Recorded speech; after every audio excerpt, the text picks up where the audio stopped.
नमस्कार पालकाहो, RT 2024 admission प्रक्रियेत सहभाग नोंदवणाऱ्या पालकांसाठी एक नवीन अपडेट आहे। ॲडमिशनचा दुसरा टप्पा म्हणजे विद्यार्थी नोंदणी, जी अपेक्षित होतं 27 मार्चच्या नंतर किंवा 1 एप्रिलला चालू होणं, परंतु 1 एप्रिलपर्यंत कसलीच नोटिफिकेशन्स वेबसाईटवरती आलेल्या नव्हत्या। आणि आज आपण पाहतोय ॲडमिशन शेड्यूलमध्ये जाऊन तपासणी केली तर त्यामध्ये नवीन तारीख ही देण्यात आलेली आहे, जी की आहे 3 एप्रिल। म्हणजे परत शाळा ह्या 3 एप्रिल पर्यंत नोंदणी चालू होणार आहे आणि अशी अपेक्षा आहे की 4 एप्रिलपासून विद्यार्थी नोंदणी सुरू होईल।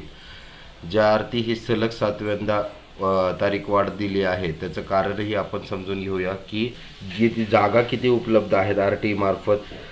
जर वेबसाईटवर न समजण्याचा प्रयत्न केला तर 9,71,203 जागा या RT मार्फत भरल्या जातात दरवर्षी, ज्यामध्ये की जवळपास 75,865 शाळा या नोंदणी करतात महाराष्ट्रामधनं।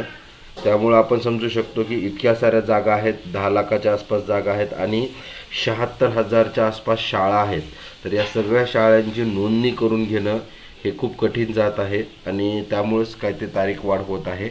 आशा करूया की जी येणारी तारीख आहे म्हणजे 4 तारीख, या तारखेला ॲडमिशन प्रक्रिया सुरू होईल। ॲडमिशन प्रक्रिया सुरू झाली तर जवळपास 1 महिन्याचा कालावधी तुम्हाला फॉर्म भरायला मिळू शकतो। त्यामुळं काळजी न करता, गडबड न करता फॉर्म सुरू झाले की व्यवस्थित आपण फॉर्म भरून घेऊया। तुम्हाला जर कोणते प्रश्न असतील तर कमेंट बॉक्समध्ये नक्की विचारा। चॅनलला सबस्क्राईब करायला विसरू नका। धन्यवाद।